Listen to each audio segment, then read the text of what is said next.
I think Yeah, that that was was. a turkey, wasn't it? It was a goose. No, it The was a prize turkey. goose, right? No, it was a turkey. Oh, It was the okay. prize turkey. Is it? Yeah.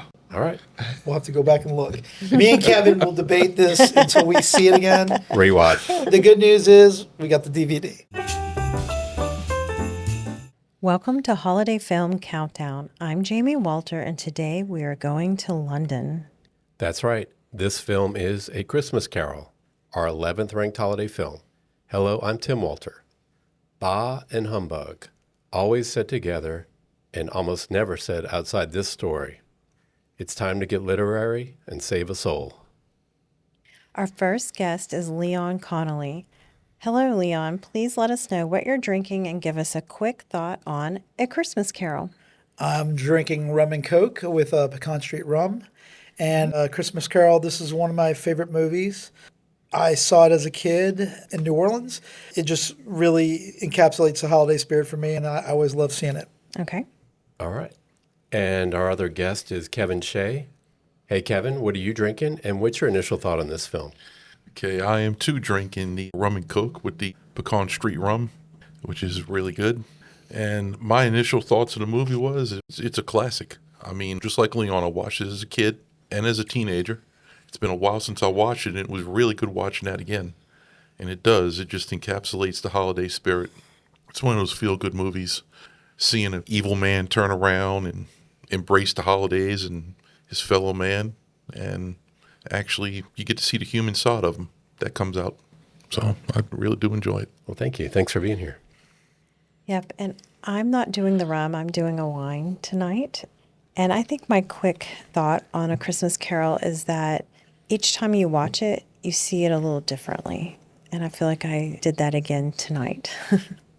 Great. And I'm also doing the Pecan Street Rum and Coke. And my thought is that this film is ranked number 11 in our countdown because this story has touched so much of what the Christmas films are. And this version bridges the eras from the old black and white to the more current modern takes. This film just hits that sweet spot in the middle. A Christmas Carol was released in 1984. It was directed by Clive Donner. A couple of years prior, Clive Donner had directed another Dickens film adaptation, Oliver Twist. The classic holiday story was written by Charles Dickens. Okay, and another note on Clive Donner. He actually edited the 1951 version of this film before he came back later and directed this version. I just learned that a few minutes ago. So Charles John Huffam Dickens was born in 1812 in the city of Portsmouth, England. He was the second of 8 children, and we throw the term iconic around quite a bit, so I'm going to have to go with legendary here. This guy is an all-timer spanning centuries. Charles Dickens is the author of Oliver Twist, A Tale of Two Cities, David Copperfield, amongst others, and of course, A Christmas Carol. And I wanted to note that we checked out the 2017 Charles Dickens biopic called The Man Who Invented Christmas when we were considering options for this countdown. But despite the title, there was not enough Christmas in that movie. Still, it's a decent one, and you could check it out if you're a fan of Dickens and want to see his origin story. And it does tell how A Christmas Carol saved his career. Primary filming of this version of A Christmas Carol was in Shrewsbury, England, which is in the part of the country called the Midlands, just west of Birmingham. George C. Scott is the star of this film, and we will all discuss him and the rest of the actors and characters in depth later. Leon, you said earlier that you watched it as a child, so that I guess that's your history. You can let us know how many times you think you've probably seen this film, and if it reminds you of any other films. I've probably only seen it 4, 5, 6 times tops. Okay. Just started rewatching it, found the DVD. It was something that when I was a child, I remember seeing it like on a Saturday afternoon in New Orleans. WGNO Channel 26 had it on, and I just remember being kind of floored by one of the characters in it, who is the Ghost of Christmas Present. And in it, he plays this monolithic, 7-foot tall giant. But I remember just seeing it as a kid and just seeing the festive layout, how he looks in his big robes, 7'1", larger in life, kind of Father Christmas guy. And it just like that iconic figure, I mean, bam, that's Christmas. But also, it's a great story. Right. All right, and I also wanted to mention that Leon is our first guest to actually bring the media. He brought the DVD for this film. We have not had that yet. So special kudos to you. Thank you. And Kevin, what is your history with this film? History with this film, like I said, as a kid, I remember watching this. My mom used to get me and my sister together during Christmas season to watch all the Christmas movies, including the animated ones that came on TV, Rudolph and the Abominable Snowman and all that stuff. Yeah. But she had us watch this one for the lesson. And that's what stuck with me about this movie, above everything else, was the lesson it taught, was that you can be the most nasty person in the world and change. And I think this just shows that above anything else, better than any other movie that I can think of. And it's always been a special movie with me. It really has. That's why when Leon told me that we were going to watch this today, I was really excited to watch it again. Excellent. Yeah, I mean, this movie is just classic. I mean, you can't get any more classic Christmas than this. All right. Thank you. I think my history, I will have to admit that I didn't really watch it that much growing up. It wasn't one that was in my year-to-year repertoire, but it was the Christmas specials like Kevin was talking about that I watched, the Rudolph the Red-Nosed Reindeer, Yep. Those little Christmas specials. I remember seeing parts of it, but maybe not sitting down and watching all of it till I was older. I don't think I saw the full movie as a child. But I do feel like I said earlier, it's one of those that each time you watch it, you just feel a little something more to it. So it's a good one. Okay. And I remember being forced to read the book as a kid and seeing snippets of this film when it was on TV back then. You were looking for anything that wasn't something you had seen before. Yeah. And if it was Christmassy, you might stick around, even if it was somewhat of a slow burn or semi-black and white. In this case, you would hang out for it because you just didn't have as many options. I'm just being real. And so I remember it that way. And I feel like it's one that has probably faded away as far as the awareness in the canon. So, All right. Well, let's check out the trailer.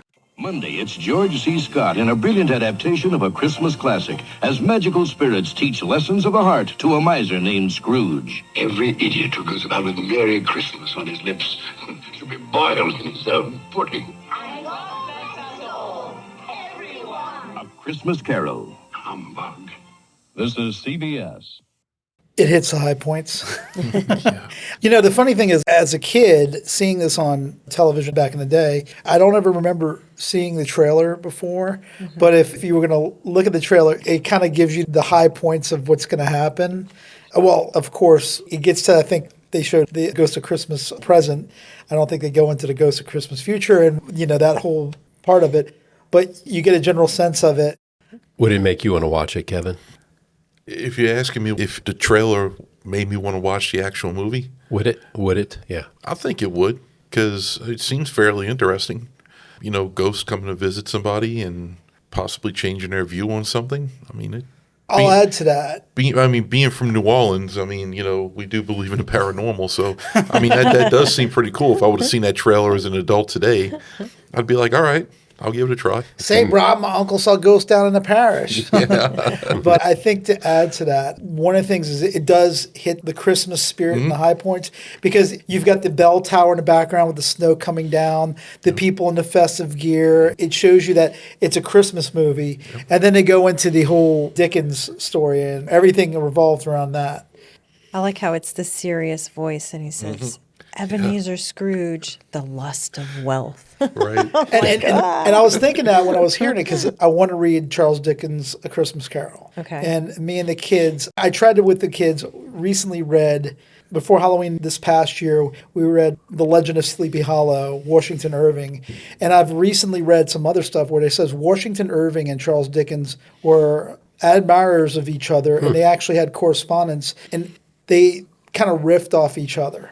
But the trailer shows it's a whole kind of Christmas movie and all that. But yeah, I really wish I'd read that book, because one of the things Kevin said earlier was an evil guy. And maybe he's not evil. Maybe he's just apathetic. Maybe that's what Charles Dickens was going for, is like, hey, it's not that necessarily people are evil, but they're just not worried about their fellow man. Well, I agree, but just like we saw the reactions of the wife and everything, she totally thought that he was a bad person. Oh, he's Because bad, of, but is he evil? he might not have been evil, but when you act like that towards your fellow man, it typically means you don't have a heart. And they build We're- that up, though. Oh, God, I'm sorry to interrupt. And that's what I love about the movie is when it gets visited by all the ghosts, you actually see that this guy was a very thoughtful, compassionate, caring person. And it doesn't really show what made him into what he became, but as he was visiting all the past and the present and everything with the spirits, his compassion was coming out. You know, he was begging to see empathy for the person that died. So you could tell that he was deep down inside, he really was a caring person. And even earlier, he's saying, "Spirits, don't show me this." Right, yeah, so, exactly. You know, if he was completely callous, he wouldn't care. But at first, he's like, "Don't show me this." Right. Yep. And then later on, he's like, "Show me some empathy." But one of the things when they said in that trailer, you know, his greed and lust, and I'm like, is this guy really lustful for gold and all that? We don't see him. He's not flashy. No. He's not pimping out. Doesn't have like a fly rod in the street. He lives meager. And is it more this guy is not lustful but full of fear? I really would have loved to read the book and see if Dickens portrays him as an evil guy or as just apathetic. We all get beat down by time. So That's the thing I would like to have known from the movie, and I think the book might explain, is what made this man that was so caring and had a heart, all that good stuff, Lose it. what made him Yeah. turn into the sourpuss that he was. Okay, it's time to go inside the numbers. As Jamie mentioned, this version of A Christmas Carol premiered in 1984. This is a made-for-TV movie, so in old terms, our very first straight-to-streaming film. But it was released in theaters in England. Here are more numbers. 3, as in 3 ghosts, who visit Ebenezer Scrooge, past, present, and future. 7.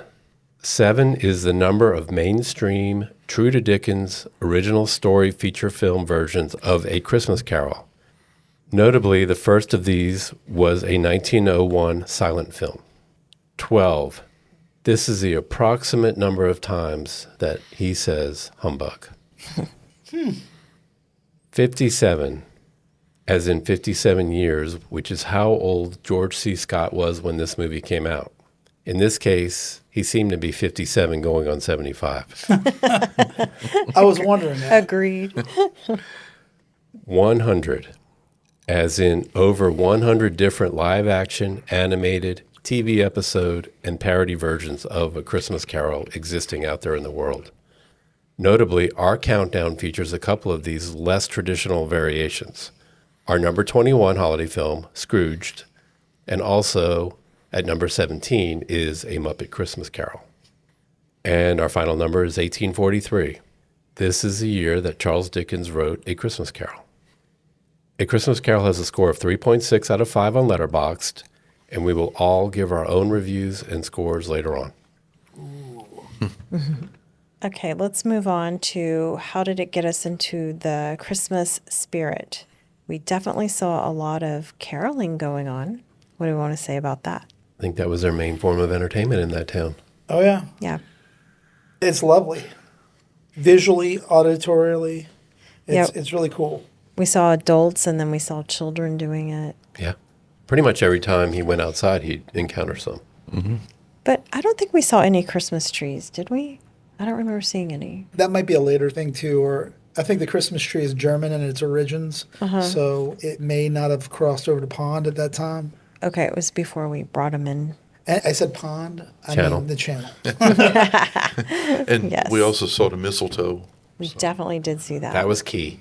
That was pretty cool. That was for a very modest home. They went out of their way to make sure they had mistletoe, which said a lot about Bob and his family. Right. I often find, like, they mention one of the songs is, and I can never say it right. wassailing we go, as wassailing. It comes from German word Wasser, I think, which is a toast, a drink. But there's very Christmas tradition things, which also reinforce my love of this movie, because even little things like Bob Cratchit, I hope they take a sprig of holly and stab him through the heart with it. When Ebenezer Scrooge just talk about his hatred of the holiday and how people get all up in arms about Christmas. But there's so much of that mistletoe, holly, Christmas goose. There's a lot of tradition. There's a lot of cool things that make Christmas Christmas. I think that would be about as festive as you would get in, I guess this would have been set in the early 1800s. Early, mid 1800s. Yeah, so thinking to those simple times, that's about as all out as you're going to go. To me, you don't even need to go more than that. I did see when Fezziwig, his old boss, when they go back in time, the Ghost of Christmas Past, you can see right when they finish, it's almost immediate. They finish work. He's like, no more work for us. And you can see the guys putting up the garlands of holly on the walls, and they bring out the festive turkeys and all that. So that all happens pretty immediately. But to me, I mean, hey, that says Christmas. You don't need, the Christmas tree is nice, but even like some of that's superfluous when you've got stuff like that says Christmas tradition. It's also a quick takedown, so when it's over, Easy cleanup. It's more about the feast, right, than the decorations and the people that you're eating with. And at that point in time, a feast was a big deal. Oh, absolutely. They didn't have weekly feast or monthly, it was annual. And I'm going to say, I think so much of this harkens back to the book, because it's just all the material comes from that book. But you're looking at people on Christmas morning getting the goose that morning, killing the goose that morning, cooking it. He tells the guy, hey, this goose has to be in time at Bob Cratchit's house so that it can be ready for Christmas feast. Mm-hmm. So it's very kind of these rituals, and food, like Jamie said, is very centered around it. Yeah, it's like an all-day cooking, and then you have this feast in the evening is kind of what I gathered. And the Christmas pudding. Yes. Papa Cratchit gives him a little hard time. He's looking off. Is this good? Is it not? And everybody's looking expectantly. And then all of a sudden he smiles and says, you've done it again, Mother. And everybody's happy and applauding. So it's just, it's pretty cool. Yeah. Simpler times and still a lot of joy. Oh, yeah. Definitely. I was going to say, that whole setting, I mean, of course, now I'm older. You know, my grandparents have passed. Our family has shrunk. Our Christmas is not as grand as it used to be. But I do remember those old days back when all my relatives were alive. Everybody used to go to my mom's house. My mom would spend all day cooking, and we'd have grandparents, aunts, uncles, just everybody in the family come over. And Christmas was about the presents and all, but that wasn't really the main thing about Christmas for my mom. For my mom, it was about her cooking, having the entire family come over, and everybody feasting on that food that she spent all day cooking and enjoyed doing it. And that's what I remember about Christmas. And I miss it because, like I said, you know, our families shrink over time, and you don't have those grand Christmas get-togethers anymore. So I really enjoyed seeing that in this movie as well, because like y'all just said, it was more about the feast than anything. And also, you touched on this, the whole idea of togetherness and people coming together.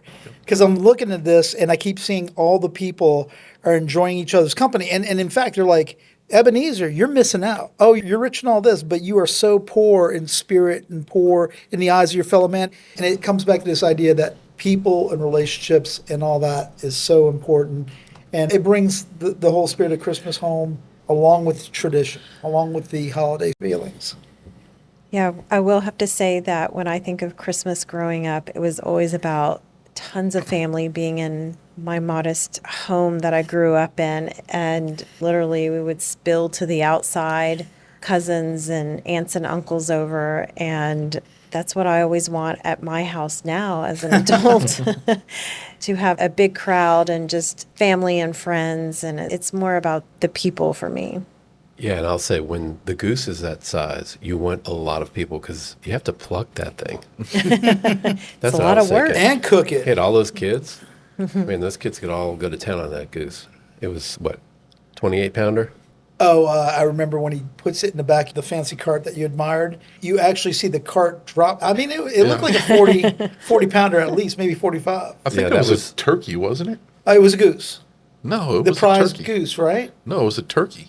Oh, It was okay. the prize turkey. Is it? Yeah. All right. We'll have to go back and look. Me and Kevin will debate this until we see it again. Rewatch. The good news is we got the DVD. Yep. And by the way, that was it called the poulterer who brought the Yeah. turkey? Quite a specialty, and possibly the first DoorDasher Yes. That's true. with a great compartment to keep it warm or fresh. In that case, fresh. Fresh. Okay, it's time to talk about the characters and actors. Clearly, the star of this film is George C. Scott as Ebenezer Scrooge. The C in George C. Scott stands for Campbell. And fun fact here, his bio says that he was born in his family home on the kitchen table. Wow. Kind of gives a new look at what we were just talking about, family gatherings. Yeah. He won the Best Actor Academy Award for his lead role in the 1970 film Patton. He was also nominated 3 other times, and I mostly recall him from the 1981 film Taps. And that's a fun movie. Timothy Hutton, young Tom Cruise. Check Only that saw a one little out. bit. I only saw a little bit of it. Oh, Leon, go back to it. So what do we think of Ebenezer, and what do you think of this actor? Like I said, I'm a huge George C. Scott fan. I am a gigantic World War II fan. And his portrayal of General Patton in that movie Patton was stellar. I mean, he captured that perfectly. And ever since that, I became a George C. Scott fan. And I did watch Taps once. It was a great movie. I actually wouldn't mind seeing that again. I forgot all about it. You know, on the weekend when I'm looking for a good movie to watch, Next series. I'm definitely going to look for it on Amazon Prime. That'll be a genre we get to, and Nice. I'll pencil you in, Kevin, for Awesome. that episode. Awesome. But yeah, George C. Scott, like I told you, from the movies I've seen with him, whatever character he portrays, he goes all in. He don't hold back. Like, he puts himself in that character. And so that's in what I love about Patton, him. he had you ready to storm the whatever. Oh, for sure. I mean, from the first scene of that movie, when the American flag is behind him and he's giving a speech to the troops that are getting ready to go to war, I mean, he's pretty much psyching them people up to go fight for their country. And very, very energetic, patriotic, everything that you would think an American general would do when he gives a speech before his troops. And George C. Scott just nailed it from that first speech all throughout the whole movie. It is just a beautiful piece of acting. And it was obviously recognized. Great. I think we briefly mentioned his English accent. It's there at times. It may not be there at times. But one of the things is I like George C. Scott in this role. And I'm glad you mentioned that it was made for TV because I did not know that, but it makes perfect sense because I can almost see myself, I guess, 1984, 1985 in my parents' living room. And it's there. I thought it was like WGNO 26 or something like that. I thought it came out of a movie and they'd replayed it, but maybe it was on one of the big networks. I don't know. But I do like George C. Scott, and he's on par. I have several favorites in this movie, but he's definitely up there. He does a great job. He's fantastic. I have no problem with him. And he really brings a lot of weight to the role. Yeah, I mentioned it went to the theaters in England. I can picture a British person watching this in the theater. You're caught up in the story, so you forget sometimes about the accent, but they probably noticed when it dropped off. Possibly. And I will More say than we would. one other thing about this is watching this movie, it kind of takes me back, not just maybe nostalgia on my part, but it takes me back to a time when movies were maybe a bit more innocent, maybe a little bit different. But I can remember growing up in New Orleans East, going to Connelly Mall and seeing Disney's Cats from Outer Space. And that age, there seems to be something of that time frame. And I know this came a little bit later because it's 84. I think that some of those things are 70s. But there's that general sense of the way it was filmed, the way it was presented, the characters. It was very wholesome, family-oriented maybe. But for some reason, it just sticks in that time period for me. It's because of the age you were at the time. Yeah. Probably so. I promise you. That keeps coming up for us, too. I can say one thing about the accent thing. In the military, I had the pleasure of spending 3 months on a small island in the middle of the Indian Ocean called Diego Garcia. And it was occupied by the British. And there was a club there called the Brit Club. And I had the extreme pleasure of drinking with British and Australian military. at this establishment. And I can tell you, all British people don't talk like that. Some of the British soldiers there talk just like me, a very small accent, not much at all. But then again, you had other ones that talked like Ozzy Osbourne. Yeah. All right?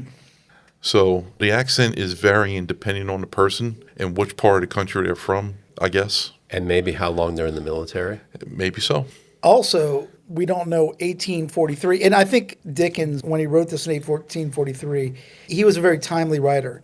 Those guys would write and their stuff would come out. And it was like the newest movie coming out. It was like Tom Cruise movie coming out.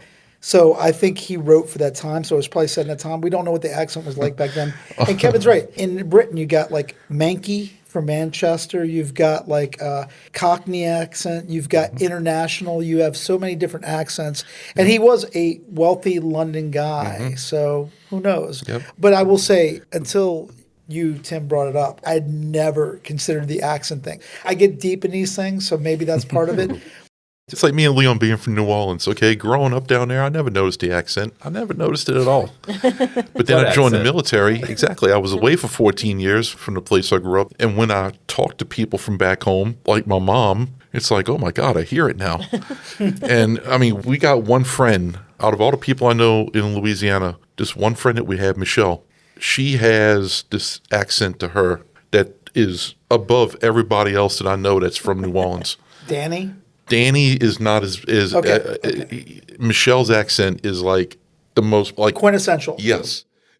Like when you hear her talk now, it's like you're from New Orleans, no doubt. Like you can't even try to hide it. And it's so awesome because I never noticed it before. Right. And it's so cool to be away from something like that and then hear it and it's like, that's what everybody's hearing. Okay. All right. Well, let's move on to the next character. Jacob Marley, played by Frank Finlay. He is a British actor with a storied career in England. The next character is Bob Cratchit, played by David Warner, again British. He often played a villain and appeared in around 80 films with another 100-plus television roles, notably films such as The Omen, Time Bandits, Tron, and Titanic. Tron. Okay. I knew he was The in another Omen. one. That's okay. That's another movie I like. All right, we'll do horror. So, I haven't seen Hang with Titanic, so I can't say anything about that one. don't admit that publicly. No, I'm going to admit that publicly. I have not seen Titanic. Might never. All right, and then our next character is Mrs. Cratchit, played by Susanna York. And Susanna York played Lara, Superman's mother, in the 1978 Superman movie with Christopher Reeve, and also its sequel, Superman 2, in 1980. And two of the Cratchit kids in this film are Susanna York's real-life children. Wow. So that was easy acting. Easy for me to say. And then just some other characters I'll mention. We had the three ghosts. Ghost of Christmas Present, played by Edward Woodward, who was the equalizer on the 1980s drama series. And another prominent character was Tiny Tim. So let's get into our favorite characters here. Who we got? Ghost of Christmas Present, Edward Woodward, just monolithic. He's cool. He's festive. He's got everything going on. But he's also tough with the Scrooge. He's pointed. He looks him in the eye, and his mouth is smiling, but his eyes are like going, daring him. And like at least two times, Scrooge even says, "You're using my words against me." He's like, "Yes, I am." And then he does it again another time, and he says the line about the poorhouse. And are the poorhouses closed? Are the prisons closed? And he's saying this, and he's smiling, but he's looking at him with these intense eyes. And I was just like, that's the man right there. I mean, and I wasn't admiring the actor. I was just admiring that character of the Ghost of Christmas Present as this just a force. He's a catalyst for the turning point. I would not disagree with that. Kevin, did you have a favorite character? I do, and I love George C. Scott. That's a given. But I got to kind of agree with Leon over here. Is that ghost, that spirit, there was just something about him. It's like you knew he was something not to be messed with. And you knew that he knew enough about Scrooge that he was, like Leon said, he was smiling, but he was dead serious at the same time. It's like, I know about you, and I'm telling you like it is. I don't care if you want to hear it or not. This is what's up. But he did it all with a smile.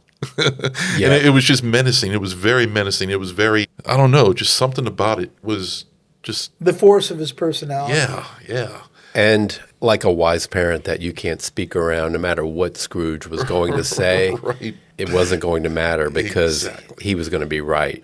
Exactly. That Ghost of Christmas Present was going to be right. Yeah. And And he- Scrooge realized midway in that adventure that I'm not going to talk my way out of this. Mm-hmm. My only way out is to act. Right. And Leon brought it up that Tom Scrooge was like bragging about how rich he was and how he could buy anything and all that stuff. He was like, well, that doesn't always mean you're the best. You're extremely lacking in other parts, and those are the parts that count. You know, all this money, that doesn't matter at all. You're seriously lacking in moral fiber. And, you know, Scrooge kind of was like, I think that was a turning point, though. I think the Ghost of the Present was the How thing rich that in made wares Scrooge. and how poor in spirit. Right. Yep. I think my favorite character is Scrooge, just maybe because of his character arc. I feel like he did such a great job being nonchalant, but like, oh no, don't show me that again. Yeah. I think that he didn't realize how his life had been until he saw it played back to him. Like, he really cared for Belle, I think, but yet he didn't pursue her the way he should have. And I think at the time he just didn't realize that. And I felt like he did a good job playing that role. I will also have to say Tiny Tim. I mean, it was so cute how he's standing outside waiting. And even Scrooge was like, you're going to have to wait for a long time. Because he was leaving early and his dad was working, but he was going to wait outside the shop for his dad to come out. And just the look in his eyes, I felt like he did a good job playing that role. Yeah. I was going to interject something about George C. Scott in this. He comes off at the beginning, it's great acting because he comes off as haughty, like, oh, is this going to take up too much time? Why can't the ghosts all come together? You know, you sure you don't want to do this? And that first ghost, he comes to, he's on the floor strangling the carpet because he wants to get after her. And she's an interesting character in herself because she looks kind of very 1980s punkish pop kind of. She's interesting looking. And she's very smirky and mirthful, and she's prodding him, and he's angsty towards her.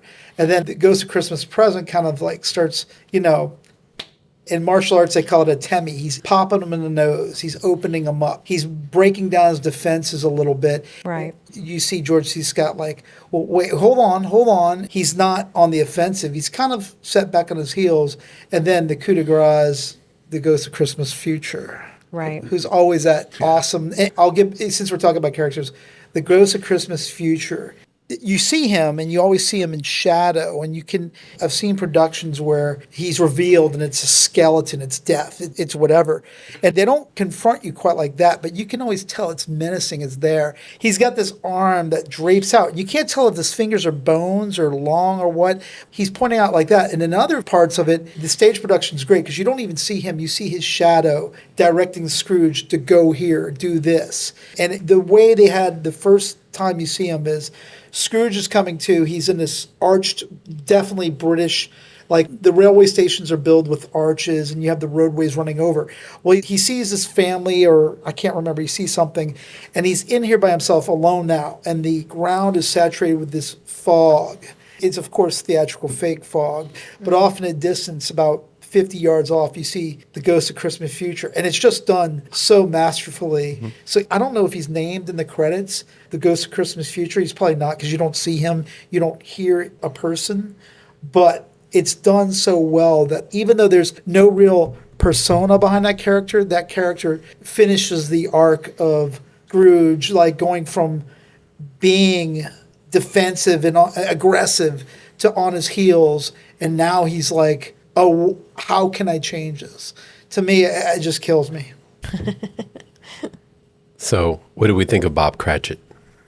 I remember David Warner from Time Bandits, and he wears the same cowl-like thing in Tron, which is interesting. But I love him in this. And you wouldn't think that this guy would be the bad guy from other movies, which he's great in those movies.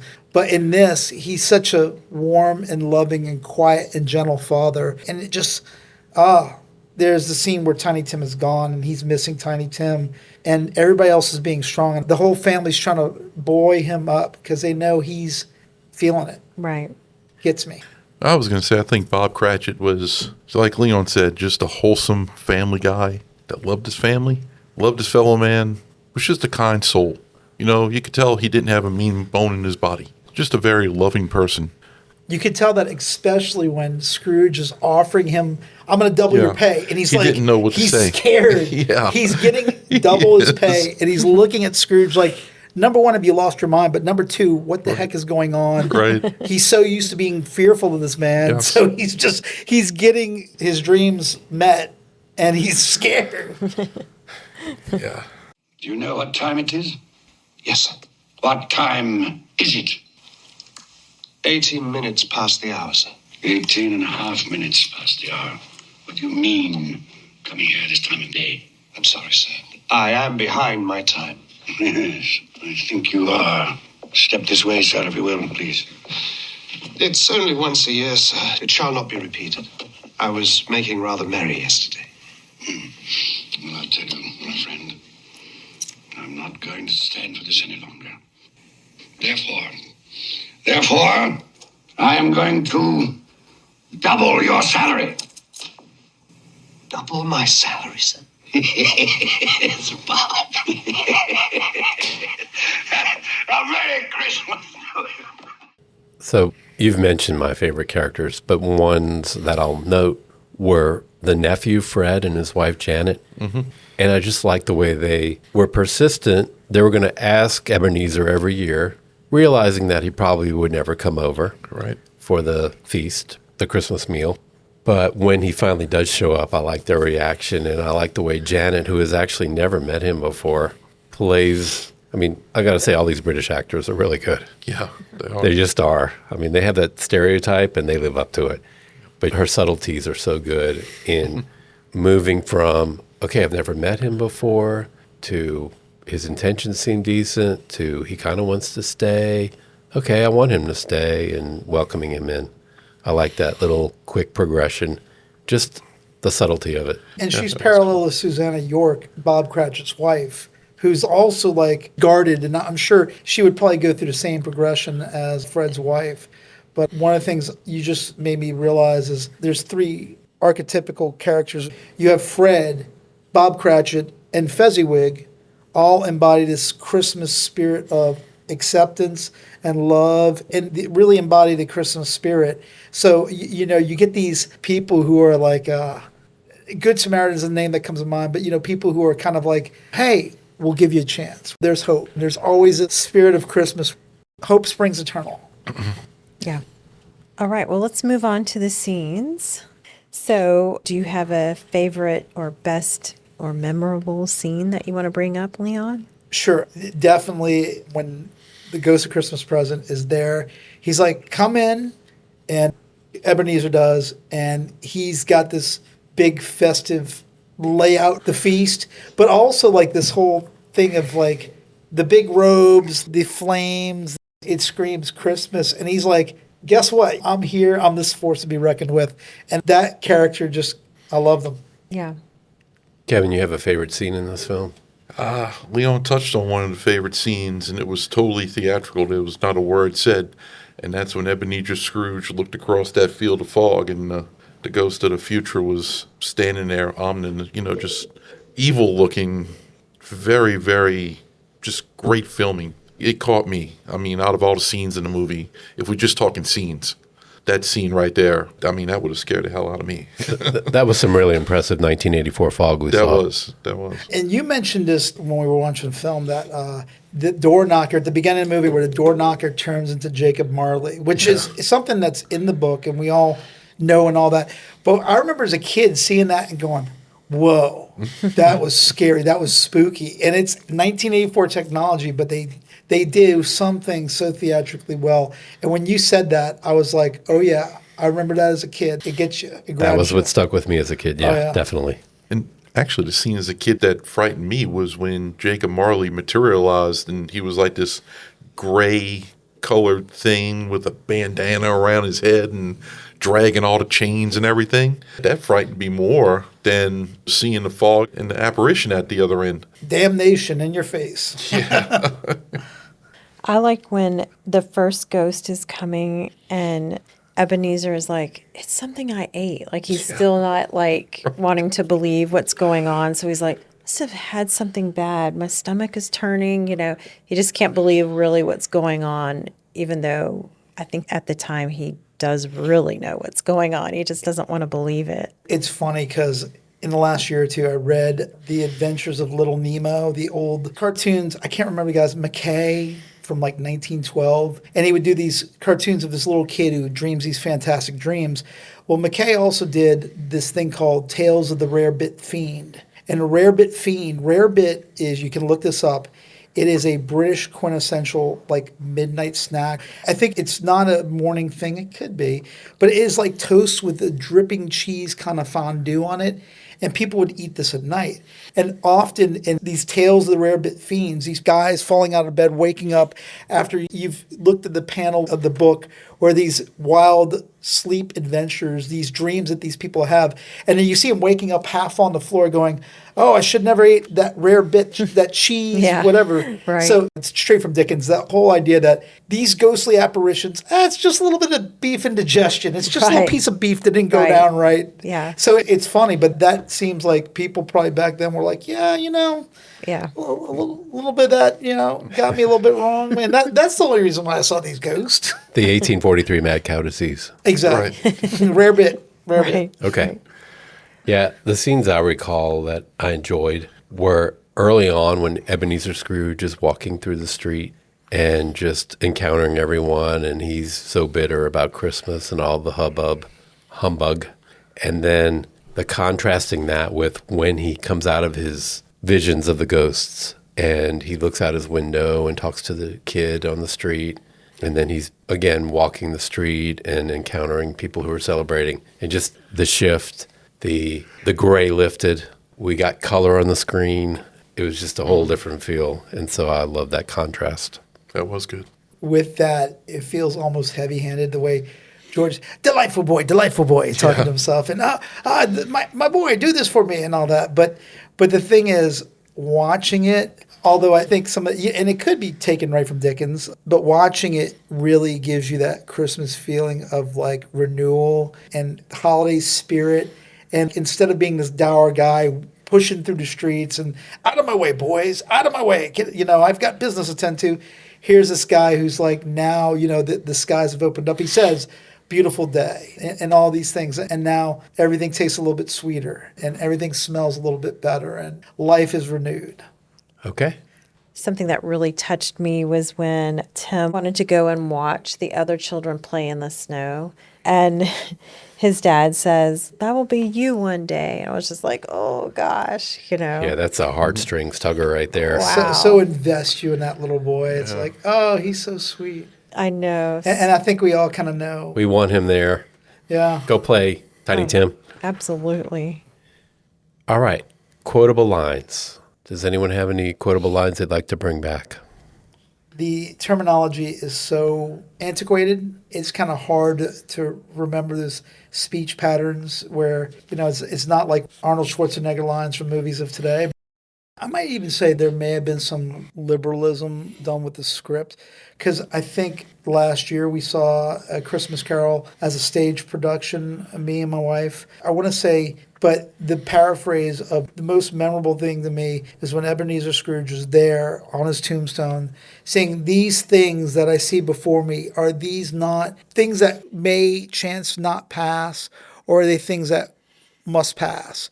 And I can't quote it exactly, but it's that whole idea, hey, is this ship done sailed, or is there some way I can redeem myself? And I see the error of my ways. And that scene right there at the tombstone, it hits you.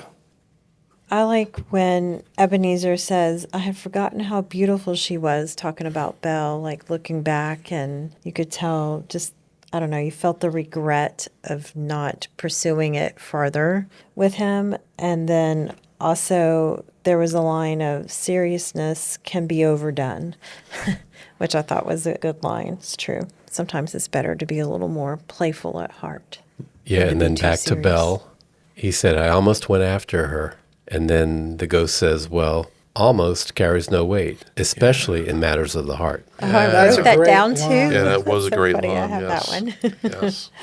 And maybe not a line, but when you were talking about Belle was so beautiful and seeing them show him as a little boy, who's this jerk of a guy? Ebenezer Scrooge. And then you see these things and it's like, oh, that's where he comes from. But it does humanize him. And that's when you said that the thing about, I forgot how beautiful Belle was. All that remembrance and that humanity comes flooding back to him. Mm-hmm. Also, I'm as light as a feather as he's kicking off his shoes. Yeah. I like that. Mirthful. I've got a couple more. Okay.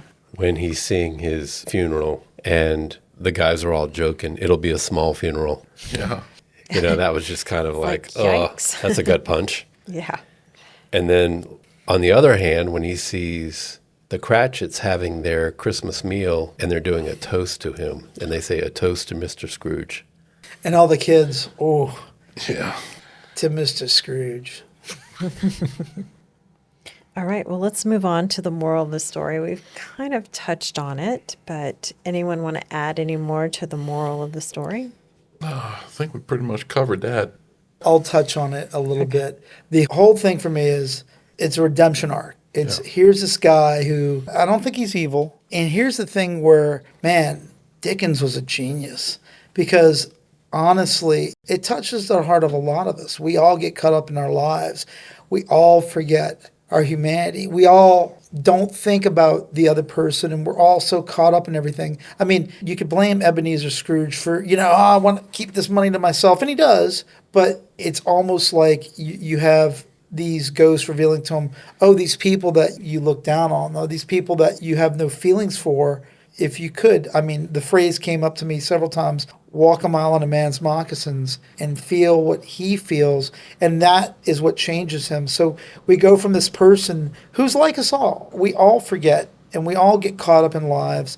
And the thing is, he wasn't a bad person. He started out as a person who was neglected and he got hurt as a person. And I don't know if y'all have heard the refrain. I've heard it many times. Hurt people hurt people. Well, and he gets so caught up in, I got to make something of myself because what his father put on him and the death of his mother. So he tries to go ahead and build this up to, here I am, everything I should be or want to be or what I'm told to be.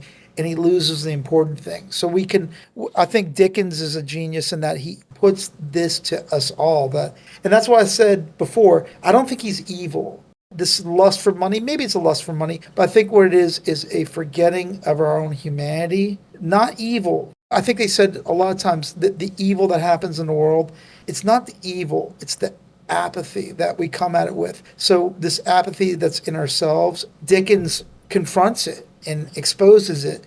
And if you do walk that mile in a man's moccasins, you go ahead and can remember. And that humanity comes flooding back. And to me, probably one of the reasons I love this movie so much. Yeah.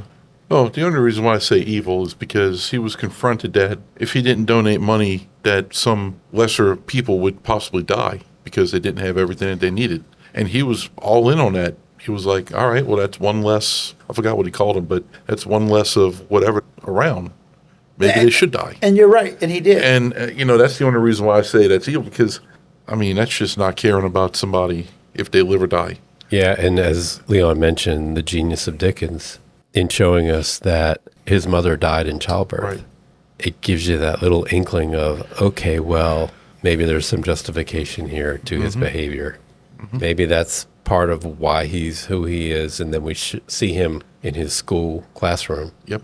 Well, absolutely. I think it shows that he was giving up on humanity, and he put all of his self-worth into the money that he made. Mm-hmm. Instead of the people around him, the people he loved, he put it into, well, I have control over this, and this doesn't hurt me. Like his own dad kind of treated him very coldly because he had feelings of, well, his wife died giving birth to this child. And so then he kind of held it over the child, even though the child had nothing to do with it. It's just the way it is. So lost a parent and then rejected by a parent. Right, exactly. So I think he just had kind of given up on all humanity. And so the one thing he had control over was how much money he could make. Yep. And so he put all of his self-worth into his money, and that's really what it was. It wasn't that he was a bad or evil person. He just didn't really know what he was doing because of his upbringing. And maybe part of that genius of Dickens is he didn't write a story where bad guy becomes a good guy. He writes a story where a bad guy is maybe humanized. And we learn. We see the humanity in Ebenezer. And you even see in his character arc, he's a sweet kid sticking to books. And then his sister brings him home, and dad's like, okay, only for a couple of days. And then he's even guarded with Belle. And then when they have that fateful meeting in the park, she's like, I release you. And he almost went after her. And that thing is, it's like he's getting moved from, okay, sad kid, insecure kid. And then there's that start where it's like, I should have done this and I didn't do the right thing. And he just goes down that path. And maybe he could never have done Ebenezer Scrooge as a monster, because the whole thing is we're all human. Even the bad people are human. It's just how do we get them back to that Christmas spirit? Yeah, by showing him love, right? Love is the way. Love is the great conqueror. Right. I agree. Okay, hot takes. Do we have any hot takes from anyone here? At one point near the end, I was thinking of what's the sequel to this? And not necessarily movie-wise, but just the idea of where do these characters go from here? And there was a question in there. I mean, I guess, does his overnight conversion, does that carry on? And I think it does. I think that's nailed by Dickens. I wish I would have made a note of it, but there was something that said, not looking for a sequel like Hollywood's always looking for sequels. Not talking about that, but there was something about where does this go from here? And probably to do with more like, okay, we see the change in his life. We see the change in the people around him. But what about the other people in London, like the people haggling over his goods and the other bankers? You know, does this radiate, or is it just a small Christmas tale? And do the poor benefit in the end, so forth. Yeah, they portrayed the poor like the guy underneath the bridge talking about these are hands that want to work. And I didn't steal those potatoes. Not yet, anyway. All right. Is it possible that this was all a dream? Did it really happen, or was he sleeping and dreaming? It's a good question. I have not read enough Dickens to say either way. It's a very good possibility. I would have to go back to the story. In this movie, no. There's no possibility. It's entirely these events unfold, Okay. in my mind. You don't feel like there's enough ambiguity to raise No, that? I mean, it takes an act of God to bring Ebenezer Scrooge in one night from the miser he is to a person who's now filled with the milk of human kindness. Okay. All right. I have another one, which is I kind of felt like I was watching a play. Did anyone else feel like they were watching a play? Yes. Not that that's a bad thing. Just I did. A little bit. I felt like a lot of it was theatrical. Yeah. I felt like we had a lot of stage actors in the film. Oh, yeah. Okay. All right. Well, we'll move on to the parent guide. It is PG. Do we feel like that's appropriate? Yes. And why? The darkest thing you're going to have is the paranormal elements, which will be scary for little kids. But I handled it. I was 12 at the time, so there's a barometer, and it was creepy. And it stuck in my head, but it wasn't anything that kept me up at night. Now, I don't know about wee little ones. But the other thing is the darkest thing you're going to have is the passing of Tiny Tim. It's a heart punch. It's sad. And I guess if you have children of a certain age that are sensitive to that, moms and dads might have to have some warm, reassuring words for children just to say, hey, this is a story. Yeah, I think PG is totally appropriate, which is parental guidance. You know your own child the best if they can handle it or if they can't. So I think it's good. And you could probably watch it with anyone as long as they can handle it. Soundtrack. Let's get into the soundtrack. So let's look at the songs here. We have I Saw Three Ships by the Carolers at the beginning. Here We Come A Caroling by the Cratchit family after their dinner. God Rest Ye Merry Gentlemen, very traditional British Christmas song. And the same group did it twice. Passing in the Street, right? Yep. They did it earlier, and then like 15, 20 minutes later, they did it again. And then just some instrumental background score. This was not heavy on specific songs. Only a couple were even credited, and it was mostly just creating a mood. It wasn't at the forefront. The caroling is, I think that's like a Dickensian thing. But the only things that really perked up in my ears were the beginning, the eerie sounds, when the apparitions of Jacob Marley, his face in the door knocker. And then again, when you have the Ghost of Christmas Future, they have these eerie, like, saw blade kind of, what's the theremin type sounds, noises. And that mood setting stuff was fantastic because I think Kevin and I both loved when you see the appearance of the Ghost of Christmas Future, but that music so sets the Yeah. mood. And if they didn't put anything, or if they put happy-go-lucky music, of course it changed the wouldn't whole have been the thing. same, So yeah. to me, I remember just from seeing it again and from seeing it as a kid, the hairs kind of prickle up on your back of your neck like, okay, this is weird. Yeah. All right. Well, Leon, how are you going to rate this film? 1 to 5. And remember, it's a 3.6 on Letterbox, and you can use decimals. I'm honestly anywhere between a 4.8 and a 5. And I'll have to err towards like a 4.8 because nothing's perfect. And this movie, while it's great, there are little, I love George C. Scott in it. But the problem with an actor like that, same thing as Al Pacino, Robert De Niro, a lot of times they end up playing themselves. And do you see the character or do you see them? But he's fantastic in it. To me, that's a minor thing. But other than that, it's a great movie. I love watching it. I think everything's done well. And for the time they were dealing with, yeah, the special effects, everything. So I'll give it a 4.9. 4.9. All right. And Kevin, where are you going? I mean, very few things are perfect, but I'd have to give it a 5. Oh, wow. Yes. I can't see any fault in the movie. I mean, the acting was superb. The storyline was superb. Like Leon said, for the time it was done, the special effects were great. And I mean, it was just a very well put together movie. And he loves George C. Scott. No, that's not the reason why. I just told you the reasons why. No, you're right. But I give it a 5 mainly because of just the storytelling. The storytelling, I mean, there's no weak points in the storytelling. Like, there's nothing in the storytelling that you can go back and say, that really couldn't have happened. This is totally not even believable. There's nothing. It's just it was off of a great book by a great author. I mean, great material to go by. Very few things translate to movies very well, but I can only think of a couple of them. But this one here translated perfectly. So I'd have to give it a 5. Okay. Solid actors, solid story, no weak points, and all the special effects were very well done. Wow. Okay. So, I mean, High bar here. that's why. And we're hitting it. That's why. I mean, I'm kind of going back and forth. I think I'm going to have to give it a 4.4 rating. I know. Don't hit me. Wait. I'm joking. I'm just teasing. It's really more my personal taste. I will have to say, just to me, it can be a little hard getting through all the darkness of it.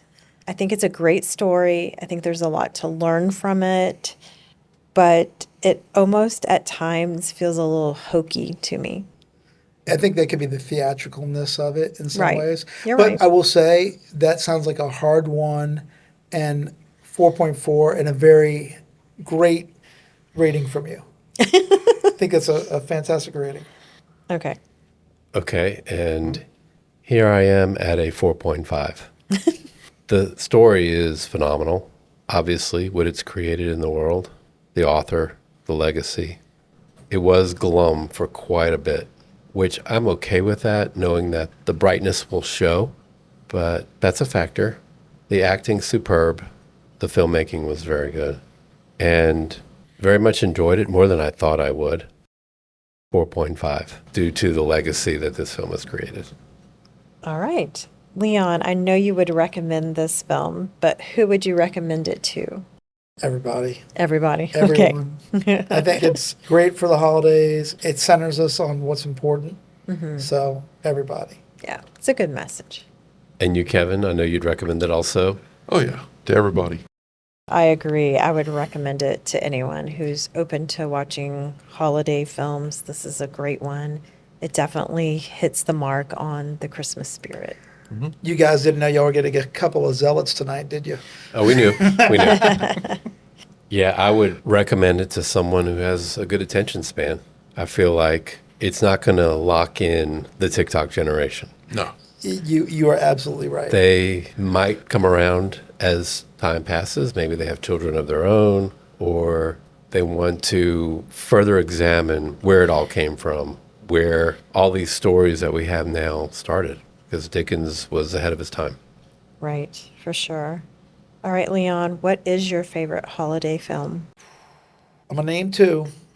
Okay.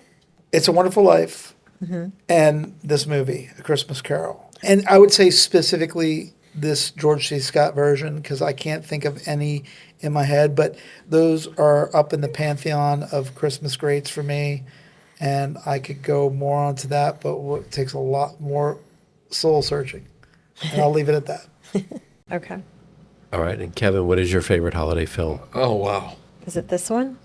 This is up there. I mean, it's a 5 for you. This is way up there. Do you have a 5.1 in your arsenal? I do not have 5.1. But as far as Christmas films go, this is totally way up This is there. it. I think out of all the Christmas films, I mean, I can't think of any other Christmas film that means as much to me and that I've seen that does the same thing to me as this movie does.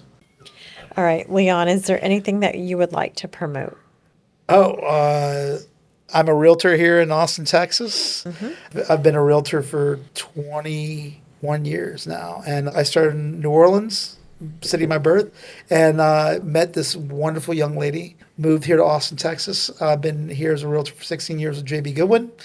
I'm probably one of the few Leons who's a realtor in Austin. So if you look up Leon Conley, realtor, Austin, Texas, you will probably get me pretty quickly. Great. All right. Thank you for joining this discussion of our 11th ranked film, A Christmas Carol. Please like, follow, and comment on this podcast. Yes, please spread the word about Holiday Film Countdown. Thank you, Leon and Kevin, for joining us. And thanks to all of our listeners. Next week, we're moving on to our 10th ranked holiday film, which will take us to Lakeside, Illinois.